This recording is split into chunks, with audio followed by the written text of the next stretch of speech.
വളരെ ദാരുണമായ ഒരു വാർത്തയിലേക്കാണ് ആദ്യം പോകുന്നത്. കുവൈറ്റിലെ തൊഴിലാളി ക്യാമ്പിലുണ്ടായ തീപിടുത്തത്തിൽ 11 മലയാളികളടക്കം 49 പേർ മരിച്ചു. മരിച്ചവരിൽ കൊല്ലം പൂയപ്പള്ളി പയ്യക്കോട് സ്വദേശി ഷമീറിനെ തിരിച്ചറിഞ്ഞു.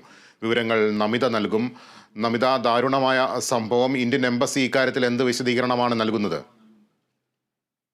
ഇപ്പോൾ 49 പേരാണ് മരണപ്പെട്ടിരിക്കുന്നത് എന്ന അതിദാരുണമായ ഒരു വാർത്തയാണ് ഇപ്പോൾ പുറത്തെത്തിയിരിക്കുന്നത്. അതിൽ തന്നെ 21 ഇന്ത്യക്കാർ, 11 മലയാളികളും ആണ് മരിച്ചവരിൽ ഉൾപ്പെട്ടിരിക്കുന്നത്. അതിൽ മരിച്ച മലയാളികളിൽ ഒരാളുടെ പേര് വിവരങ്ങൾ മാത്രമാണ് ഇപ്പോൾ പുറത്തെത്തിയിരിക്കുന്നത്. കൊല്ലം പൂയപ്പള്ളി സ്വദേശി ഷമീറാണ് മരിച്ചിരിക്കുന്നത്.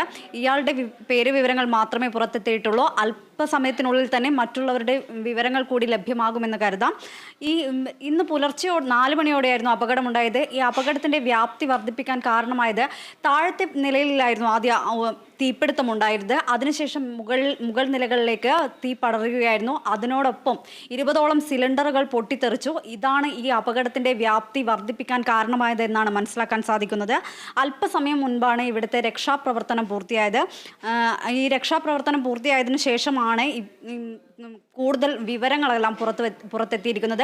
11ഓളം മലയാളികൾ ഉൾപ്പെട്ടിട്ടുണ്ടെന്നും 21ഓളം അതിൽ ഇന്ത്യക്കാരുണ്ടെന്നും തമിഴ്നാട്, ഉത്തർപ്രദേശ് സ്വദേശികൾ അടക്കം മരണപ്പെട്ടവരിലുണ്ടെന്നാണ് മനസ്സിലാക്കാൻ സാധിക്കുന്നത്.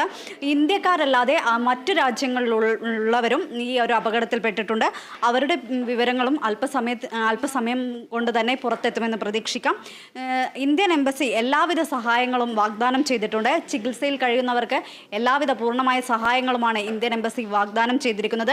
അംബാസിഡർമാർ നേരിട്ടെത്തി 50ഓളം ആശുപത്രിയിൽ കഴിയുന്ന 50ഓളം ചികിത്സയിൽ കഴിയുന്നവർക്ക് അംബാസിഡർമാർ നേരിട്ടെത്തിയാണ് വാഗ്ദാനങ്ങൾ നൽകിയിരിക്കുന്നത്.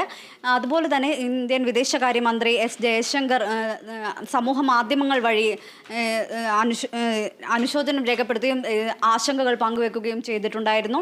പ്രധാനമന്ത്രി നരേന്ദ്രമോദി അനുശോചനം അറിയിച്ചിട്ടുണ്ട്. ഇത്തരത്തിലുള്ള വാർത്തകളും ഇതിനോടൊപ്പം തന്നെ പുറത്തെത്തിയിട്ടുണ്ട്. മലയാളിയുടെ ഉടമസ്ഥതയിലുള്ള NBTC എന്ന കമ്പനിയിലെ തൊഴിലാളികൾ താമസിച്ചിരുന്ന 4 നമ്പർ ഫ്ലാറ്റിലാണ് വലിയ തീപിടുത്തമുണ്ടായത്. തൊഴിലാളികളെല്ലാം നല്ല ഉറക്കത്തിലായിരുന്നു. ഇന്ന് പുലർച്ചെ 4 മണിയോടെയാണ് അപകടമുണ്ടായത്. പുലർച്ചെ ആയതുകൊണ്ട് തന്നെ എല്ലാവരും നല്ല ഉറക്കത്തിലായിരുന്നു. പുക ശ്വസിച്ചും തീപ്പൊള്ളലേറ്റും അതുപോലെ തന്നെ ഇത്തരമൊരു വലിയൊരു അപകടമുണ്ടായപ്പോൾ വെപ്രാളത്തിൽ പലരും ജനാലകൾ വഴി പുറത്തേക്ക് ചാടിയിട്ടുണ്ടായിരുന്നു. ഇത്തരത്തിലൊക്കെയാണ് കൂടുതൽ മരണങ്ങൾ സംഭവിച്ചിരിക്കുന്നതെന്നാണ് അറിയാൻ സാധിച്ചിരിക്കുന്നത്. കുവൈറ്റിൻ്റെ ഉപപ്രധാനമന്ത്രി തീപിടുത്തമുണ്ടായ സ്ഥലം സന്ദർശിച്ചിരുന്നു. ഈ കണക്കിൽപ്പെടാത്തതിലും അധികം ആളുകളെയാണ് ഈ ഒരു ഫ്ലാറ്റിൽ താമസിപ്പിച്ചിട്ടുണ്ടായിരുന്നത് എന്നാണ് അറിയാൻ സാധിക്കുന്നത്. ഇത്തരത്തിലുള്ള നിയമലംഘനങ്ങളാണ് ഈ ഒരു വലിയൊരു അപകടത്തിലേക്ക് വഴിവെച്ചതെന്നാണ് അദ്ദേഹം പറഞ്ഞിരിക്കുന്നത്. ഇനി ഇത്തരത്തിലുള്ള കാര്യങ്ങൾ ആവർത്തിക്കാതിരിക്കാനുള്ള നടപടികൾ കൈക്കൊള്ളുമെന്നും അദ്ദേഹം അറിയിച്ചിട്ടുണ്ട്. മുനിസിപ്പാലിറ്റി പരിശോധന നടത്തും. മുന്നറിയിപ്പില്ലാതെ തന്നെയായിരിക്കും പരിശോധനകൾ നടത്തുക. വേണ്ട നടപടികൾ സ്വീകരിക്കും.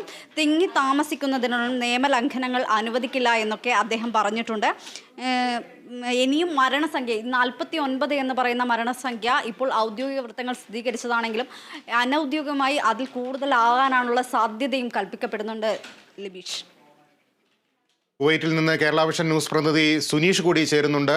സുനീഷ്, വളരെ ദാരുണമായ സംഭവം. 49 പേർ മരിച്ചതായിട്ടാണ് ഏറ്റവും ഒടുവിൽ പുറത്തു വരുന്ന റിപ്പോർട്ടുകൾ. ഇപ്പോൾ അവിടെ ഏതൊക്കെ രീതിയിലുള്ള രക്ഷാപ്രവർത്തനമാണ് പുരോഗമിക്കുന്നത്? ഇന്ത്യൻ എംബസി ഇക്കാര്യത്തിൽ എന്തൊക്കെ കാര്യങ്ങളാണ് വെളിപ്പെടുത്തുന്നത്?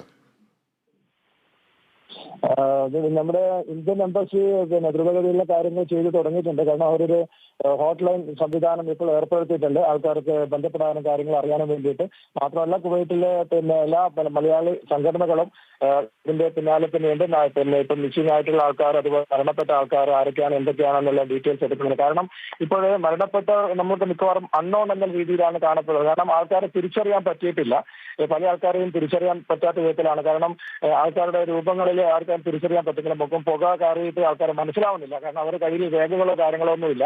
എമർജൻസി ഇവാക്യുവേഷനിൽ ആൾക്കാരെ ഹോസ്പിറ്റലിൽ എത്തിച്ചതിന് ശേഷം മാക്സിമം ആൾക്കാരെ രക്ഷപ്പെടുത്താൻ ശ്രമിച്ചിട്ടുണ്ടെങ്കിലും അതിൽ കൂടുതലും ഇപ്പോഴത്തെ കണക്ക് പ്രകാരം ഔദ്യോഗിക പ്രകാരം 59ഓളം ആൾക്കാർ മരിച്ചെന്നാണ് പറയുന്നത്. ഔദ്യോഗികമായ ഹോസ്പിറ്റൽ റിപ്പോർട്ട് ഇപ്പൊ അങ്ങനെയാണുള്ളത്. ഇനിയും കൂടുതൽ ആൾക്കാർക്ക് അപകടങ്ങൾ സംഭവിച്ചിട്ടുണ്ട്. ഹോസ്പിറ്റലിൽ ഇപ്പൊ ഇഞ്ചുറി സംഭവിച്ച ആൾക്കാർ ഹോസ്പിറ്റലുകളിൽ ഇപ്പോഴും ഉണ്ട്.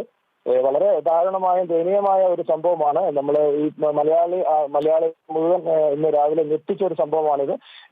മങ്കാഫ് ഫഹയിൽ ബ്ലോക്ക് 4-ലാണ് ഉണ്ടായിരുന്നത്. നമ്മുടെ LBTC അക്കോമഡേഷൻ ആണ്.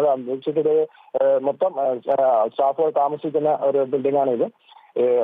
തീ അതിന്റെ ഏറ്റവും താഴത്തെ ഭാഗത്താണ് തീ ആദ്യം സംഭവിച്ചത്. പിന്നീട് അത് പുക മുഴുവൻ ബിൽഡിങ്ങിലേക്കും കയറിയിട്ടാണ് ആൾക്കാരുടെ മരണം കൂടുതൽ സംഭവിച്ചിരിക്കുന്നത്. പിന്നെ പുക ശ്വസിച്ചിട്ടാണ്, അതായത് ഈ കറുത്ത പുക ശ്വസിച്ചിട്ടാണ് ആൾക്കാർ കൂടുതൽ മരണം സംഭവിച്ചതെന്നാണ് റിപ്പോർട്ടുകൾ പറയുന്നത്. സുനീഷ്, എങ്ങനെയാണ് ഈ അപകടം ഉണ്ടായതെന്ന കാര്യത്തിൽ എന്തെങ്കിലും തരത്തിലുള്ള വിവരങ്ങൾ ലഭ്യമാണോ? അപകടം ഉണ്ടായത് അവരുടെ ബിൽഡിങ്ങിന്റെ ഏറ്റവും താഴത്തെ ഫ്ലോറിൽ അവരുടെ ഒരു സ്റ്റോർ റൂം നിലനിൽക്കുന്നുണ്ട്. അതായത് ഈ വരുന്ന താമസക്കാർക്ക് വേണ്ടിയിട്ടുള്ള ബെഡ്, അതുപോലുള്ള സോഫ കാര്യങ്ങൾ, അങ്ങനെയുള്ള സാധനങ്ങൾ സ്റ്റോർ ചെയ്തൊരു റൂം ഉണ്ടായിരുന്നു. ആ റൂമിലേക്ക് ഇലക്ട്രിക്കൽ സംവിധാനത്തിൽ ഉണ്ടായിരുന്ന ഒരു ഷോർട്ട് സർക്യൂട്ടാണ് തീ പടരാൻ കാരണമായത്. അത് ഏറ്റവും ഗ്രൗണ്ട് ഫ്ലോറിലായതുകൊണ്ട് തന്നെ ആൾക്കാർക്ക് രക്ഷപ്പെടാനുള്ള ഒരു മാർഗം ഉണ്ടായിരുന്നില്ല. കാരണം സ്റ്റെയർകേസ് വഴിയോ ലിഫ്റ്റ് വഴിയോ ഒന്നും ആൾക്കാർക്ക് താഴേക്ക് വരാൻ പറ്റാത്ത ഒരു സംവിധാനത്തിലായിപ്പോയി. ആൾക്കാർ മുഴുവൻ രക്ഷപ്പെടാൻ വേണ്ടി ബിൽഡിങ്ങിന്റെ ജനാല വഴിയും മറ്റുള്ള കോറിഡോർ വഴിയൊക്കെ പുറത്തേക്ക് ചാടുകയാണ് ഉണ്ടായത്. ഈ ചാടിയ ആൾക്കാരിലാണ് കൂടുതലും ഈ അപകടം സംഭവിച്ചിട്ടുള്ളത്, ഇഞ്ചുറി സംഭവിച്ചിട്ടുള്ളത്. അതിൽ 1-2 പേര് അപകട സ്ഥലത്ത് വെച്ച് തന്നെ മരണപ്പെടുകയാണ് ഉണ്ടായത്. മറ്റുള്ള മുഴുവൻ ആൾക്കാരും ഈ ഇതിനകത്ത് പെട്ടുപോകാൻ, ആൾക്കാർക്ക് താഴേക്ക് രക്ഷപ്പെട്ടു വരാനുള്ള മാർഗം ഉണ്ടായിരുന്നില്ല. അതാണ് അപകടം കൂടുതലാക്കിയത്. ഈ പുക കയറിയപ്പോൾ ഇലക്ട്രിസിറ്റി സംവിധാനം നഷ്ടപ്പെട്ടു, ആൾക്കാർ മുഴുവൻ അകത്താകെ പോയി. അതാണ് സംഭവിച്ചത്. മലയാളിയുടെ ഉടമസ്ഥയിലുള്ള ഒരു കമ്പനിയുടെ തൊഴിലാളി ക്യാമ്പാണെന്ന് മനസ്സിലാക്കുന്നു. അവിടെ എത്രത്തോളം ആളുകൾ താമസിക്കുന്നുണ്ടായിരുന്നു സുനീഷ്? ഇതിൽ ഏകദേശം 250 പേരാണ് ആ ബിൽഡിങ്ങിൽ താമസിക്കുന്നുണ്ടായിരുന്നത്. 2 ഷിഫ്റ്റായിട്ടുള്ള ആൾക്കാരാണ് ഉണ്ടായത്. അതായത് രാവിലത്തെ മോർണിംഗിലെ ഷിഫ്റ്റ് ആൾക്കാർ ജോലി, ഇപ്പോഴത്തെ കാലാവസ്ഥ പ്രകാരം ചൂടായതിനാൽ തന്നെ 3 മണി മുതൽ 11 മണിയാണ് ഇപ്പോഴത്തെ ജോലി സമയം. അതുകൊണ്ട് തന്നെ രാവിലത്തെ മോർണിംഗ് ഷിഫ്റ്റിൽ ആൾക്കാർ ഇവിടെ നിന്നും ജോലി കഴിഞ്ഞ് പോയിട്ട് രാത്രി വന്ന ആൾക്കാരായിരുന്നു ഈ അപകടത്തിൽപ്പെട്ട ആൾക്കാർ. അവർ ജോലി കഴിഞ്ഞ് വന്ന് വിശ്രമിക്കുന്ന ഒരു സാഹചര്യത്തിലാണ്. അത് സമയം രാവിലെ ആയിരുന്നു. അതുകൊണ്ട് തന്നെ പല ആൾക്കാരും കാര്യങ്ങൾ അറിഞ്ഞിരുന്നില്ല. പല ആൾക്കാർ ഉറക്കത്തിലായിരുന്നു. അപ്പോൾ രക്ഷപ്പെട്ട് വരുന്നവര് എല്ലാവരും അറിയിക്കാനുള്ള ഒരു സംവിധാനം അവർക്ക് അവിടെ ഉണ്ടായിരുന്നില്ല. കാരണം എല്ലാവരും അവരവരെ ജീവൻ രക്ഷിക്കാൻ വേണ്ടിയിട്ട് ജനാലൂടെയും വാതിലൂടെയൊക്കെ പുറത്തേക്ക് ചാടുകയാണ് ഉണ്ടായത്. അതുകൊണ്ട് തന്നെയാണ് അപകടം കൂടുതൽ സംഭവിക്കാൻ കാരണം. ആൾക്കാരിൽ പരസ്പരം അറിയിക്കാനുള്ള ഒരു സംവിധാനം അവർക്ക് ഉണ്ടായിരുന്നില്ല. കാരണം വെളിച്ചം നഷ്ടപ്പെട്ടു, പിന്നെ മൊത്തം ബിൽഡിംഗ് മുഴുവൻ പുക കയറിയപ്പോൾ പരസ്പരം അറിയിക്കാനോ ഉള്ള സംവിധാനം ഒന്നും ഉണ്ടായിരുന്നില്ല. പരിക്കേറ്റവരിൽ ഇനി ഗുരുതരാവസ്ഥയിലുള്ള ആളുകളുണ്ടോ? ICUവിൽ ഇപ്പോൾ 6-7 പേരോളം ഇപ്പം 2-3 ഹോസ്പിറ്റൽ, കുവൈറ്റിലെ 2-3 hospital, Adan hospital, Mubarak ഹോസ്പിറ്റലായിട്ട് admit ചെയ്തിട്ടുണ്ട്. അതിൽ ഒരു 4 പേരുടെ നില കുറച്ചൊരു ഗുരുതരമാണ്. കാരണം അവർ ഈ ബിൽഡിങ്ങിന്റെ മുകളിൽ നിന്നും ചാടിയ ആൾക്കാരായിരുന്നു. അപ്പോൾ അതുകൊണ്ട് തന്നെ അവർക്ക് നല്ല തരത്തിലുള്ള ഇഞ്ചുറി സംഭവിച്ചിട്ടുണ്ട്. അവരുടെ കാര്യം കുറച്ചൊരു ഒരു അപകട അവസ്ഥയിലാണുള്ളത്. മറ്റുള്ളവർക്ക് അവരെയൊക്കെ റിക്കവറിയിലും അവരുടെയൊക്കെ വാർഡിലേക്ക് മാറ്റിയിട്ടുണ്ട്. ഒരു 40-45 ആൾക്കാരുടെ അവസ്ഥ നല്ല രീതിയിലേക്ക് മാറി വന്നിട്ടുണ്ട്. 4-5 പേരാണ് ഇപ്പൊ കുറച്ച് അപകടകര നിലയിലേക്ക് ഇപ്പൊ നീങ്ങിയിട്ടുള്ളത്.